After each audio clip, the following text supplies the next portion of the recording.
न दहेज की टेंशन, न पंगत की फिक्र, न बैंड बाजा, न बारात और न ही मंडप सजाकर फेरों की कवायद।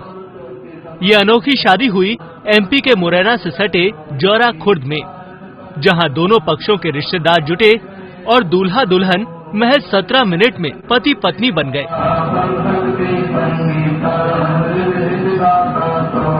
दरअसल अपने गुरु के आदेश पर फिजूल खर्ची से बचने के लिए इस तरह की शादी की गई, जिसमें पूरे समाज के सामने एक दूसरे को पति पत्नी स्वीकार करने के बाद दूल्हा दुल्हन को गुरु आश्रम का जल पीने को दिया गया।